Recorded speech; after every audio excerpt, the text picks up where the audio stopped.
Welcome to another day in the new house. This is going to be a rapid introduction because we have cameraman plumber Alex on the job for us. You join me in my temporary Kazi layout because we are having a debate around where the toilet can go. I'll talk more about it later, but basically we can't move the toilet from where the corner is for structural reasons. So we have two options. Option number one, which is my current preference, is this is my Kazi. I'm here having doing my business, having a great time. We put the sink over there against the back wall where the little current is, which would mean I get up here, I'll go and wash my hands. Feels okay, because we're on our natural layout. Option number two is sink goes there, I get off the Kazi, and then I turn around and I wash my hands here. Thoughts and feelings? We need to go discuss with Elizabeth. I will do in context of the bathroom later, but I just thought I'd show our great fun of the temporary Kazi layout we've made in the living room. That was a bit of a strange and rapid introduction, so let me add a little bit more context. We have carnage in the bathroom. The reason we have carnage is because we've been ripping up some of the boards to have a look and see what is... Well, we were supposed to do stuff with the stack, but turns out it's not possible. So I'm going to roll a clip now on screen, hopefully, while I'm talking. And that clip should show that beneath basically where these studs are, there's I've forgotten the word I use now, it's like a tie-in board effectively because the stud doesn't go all the way across to make room for the soil stack for the toilet. See there? You just got timber there. All the way across. Right, okay, I see what you're saying now. So it's tied into the end of the beam, isn't it? It's tied into the end of the wall there, and then it's tied into each end of the beam coming across. That basically means, because that's there and because it is actually structural to a part of the floor, we can't move the toilet as we were planning to do and put it here because we can't run the soil stack through there without massively modifying where the floor joists are, which is going to get busy, expensive, take a lot of time. So we can't do the layout we were proposing to do for the toilet. So we spent some time looking and playing around with things, hence the video clip. So let me add the context of the video clip. So I think the new plan, and what we're going to do is, because the toilet now has to stay in that corner, like it's got to be in the vicinity here, we've got no other option. So plan is to take the toilet and rotate it this way, so it's pointing towards the shower this way, with my lovely hand pointing, and then build the hidden toilet system then back into the wall and build that box section effectively into the toilet system area, so it's all sort of covered. And then above that we'll build a bit of a shelving unit so we can store our towels and our bottles. So towels will fit into this section, which is wider and fit further back, and then the bottles and stuff and then just fit in front of where that pipework is. So that helps tidy and tuck that away a little bit more. What we'll then do is, as we were originally planning to do, is then move the sink over to this side, and I can have a 900mm vanity unit. So we will have 600mm wide sink with with cupboards underneath it, drawer units down that side there, and we'll see if we can get an 800 or 900mm mirror to fit into that section. We're then going to take this door and we're going to flip it so it opens up against this, and we're going to put a towel rad back there like we originally planned. So it's closer to the original layout. We were second looking at, not first looking at, but we can at least fit most of what we want in there, and gives us a bit of room. So not the perfect one we were looking for. I say perfect, but it's not the one we were hoping for, but I think that works as quite a good layout, which is fantastic. So in order to do that now, we're going to cut into the stack on probably Monday, Tuesday next week, but we actually need to move the water tank at the same time. So job for the weekend is building that platform was originally planned. Secondary job for the weekend is actually then taking this wall out and starting to rebuild some of the stud work. What we did also start looking at then was the shower units. And I may have been swayed into getting like a proper rainfall shower plate put in the roof with the handheld one for Elizabeth there. So we need to look at ordering those as well. Now there's some really nice ones of those that have like full-on waterfalls in. The plumber showed me the one he's looking at his house, but it's £3,500 and I'm not spending £3,500 on a shower unit. But we will try and find like a nice proper plate. Works well for my height, gives some nice water pressure. It should look nice, which is good to be honest. So I'm happy with that. So yeah, we've got to do some ordering of things. So I'm ordering most of the components just so I can get the prices that I want to get on them. So I need to order the hidden cistern and everything we need to do for the toilet there. Not so bothered by the vanity at the moment, we're just going to use that for the time being. I also need to order the shower unit, and then I need to get the platform built in the loft, which means I've got to get some timber and such in to get that built. And then we can start measuring up the hot water tank and the changes we need to make to the loft hatch, because we need to probably widen the loft hatch to get the hot water tank up there. And also because the tank's going in the loft, we have to have a fixed ladder, unfortunately. So we need to start looking at loft hatch ladders at some point as well. But main thing is the cistern toilet and the shower stuff is probably what we'll do first, which is good. But plumber's going to come back on Monday now, so we can start doing some work. Oh, sorry, Sunday actually, start doing some work on that. So I'm going to try and get the platform built early Saturday / early Sunday morning, and then we'll be available to do that. So fantastic. Plan of action now for the rest of the afternoon is the asbestos people, asbestosonies, coming around on Friday afternoon after 1 p.m. when I get back from finishing morning in the office work to remove the flue as we spoke about. So I need to gut and clear everything as best as I can down here and just get things out of the way. So we need to start moving some of the junk and detritus into the garage.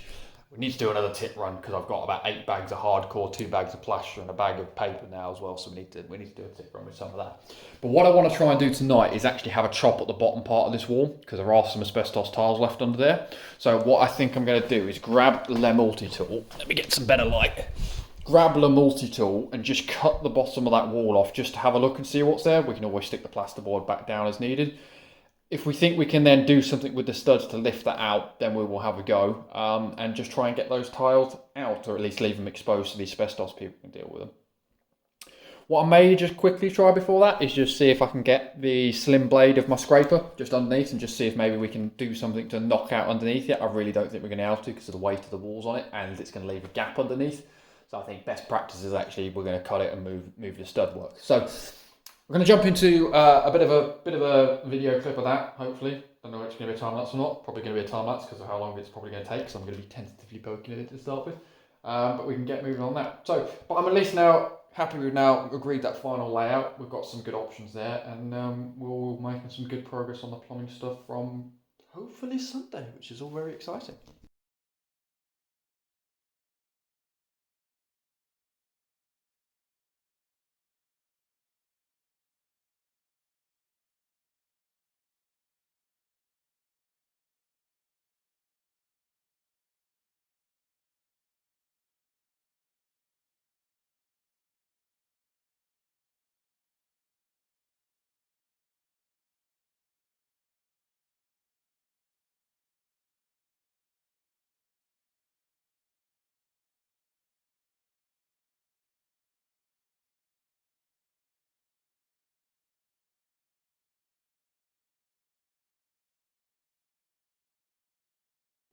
We've cut the bottom of the wall out, and I can't say it's really helped us.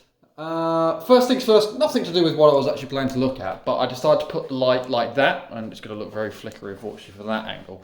But you can see how bad of a plaster job they've done and how many ridges and horrible marks there are in the wall. So hopefully I'm not going to be that bad at plastering, or the plasterer hire, if I'm not going to do it, isn't going to be that bad at plastering.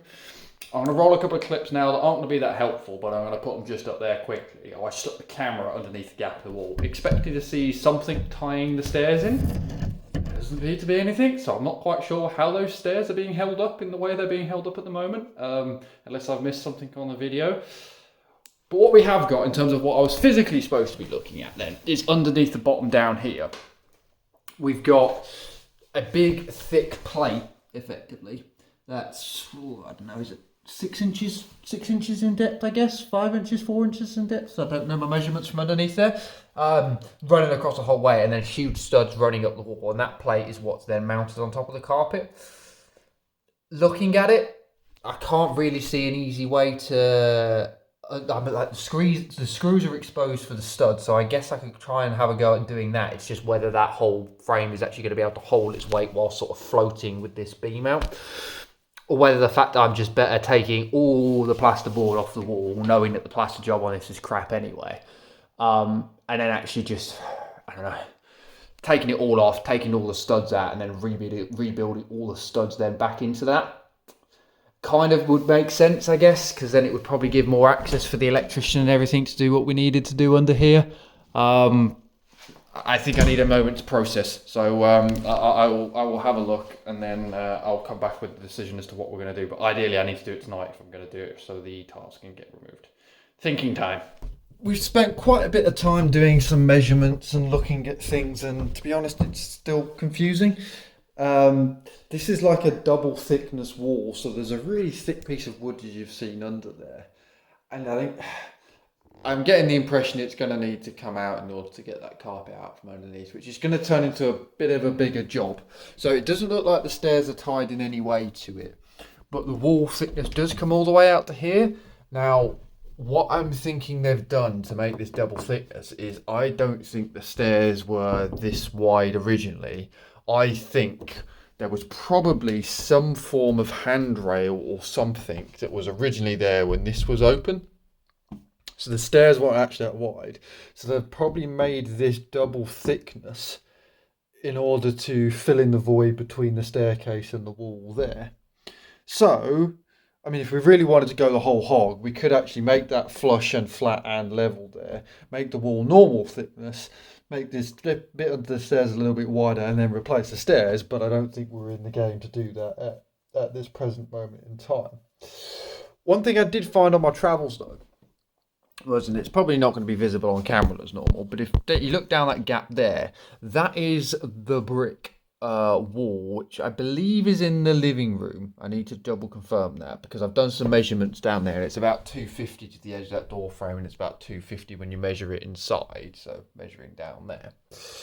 Now that would mean that this stair here is at that height there, which is about 190 mil there, and the floor joists are about 180 mil. Now the reason I bring this to your attention is that in the kitchen we have, and there's a bit of a detour here, dodging all the flotsam and jetsam. There we go. We have this boxing, which is kind of in the way. And it'd be nice to try and compact that. So if that's the brick wall, that is the outside brick as opposed to maybe like the inside brick, I don't know if it's a double layer there, then potentially the only thing behind there is probably the post for the stair rail, which is that badger up there, and potentially that could be compacted down a little bit. Hence why I spent a lot of time looking and thinking, and we're probably going to need to lift the carpet to understand that a little bit more. Now, what that does unfortunately mean is I'm not going to get that out before the asbestos people come, but there's only a very minimal amount in there, so I reckon we can just take that down the tip and we'll be okay.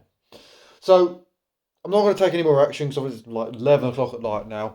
I need to get to sleep because I've got to get up in the morning to dismantle the bed before the asbestos people come just to get it out of the way. Though they did thankfully say that I don't need to move too much out of the way. I can leave most things in situ because they're just going to put a bag around it and take it out whole, which is good. But I do at least want to move the bed up and out of the way just so it doesn't get covered in dust, so I'm not sleeping like a sandy man, which is good. In better news though, Elizabeth has now had a biometrics done for her visa application, which is a great success. So she's now actually one step closer to find her way back to the UK, which is absolutely lovely. It's been a long old journey getting that done. Unfortunately, she will be moving into a building site, so she's going to enjoy that one, which is good. We've also been looking at showers, which I'll talk more about tomorrow, but we're looking at some options. I've just fired one across to the plumber as a potential option, which has got it's a digital one that you can actually do proper temperature control on, which being an engineer, I love the fact I can do plus or minus 2 degrees. Not that I have any idea what temperature is the perfect shower, but we could do some experimentation, which is good. But yeah, I'm going to hit the sheets, get some sleep, and then full swing getting... asbestos flew out tomorrow afternoon, and then the main one is then getting up in the lofts and figuring out how to build this platform for the hot water tank. So not been a majorly productive day in all honesty, but we've done some poking around, we found out some new things, and we're gearing ourselves up for another busy weekend and probably a longer vlog, which would be good. But anyway, I'll catch you all tomorrow.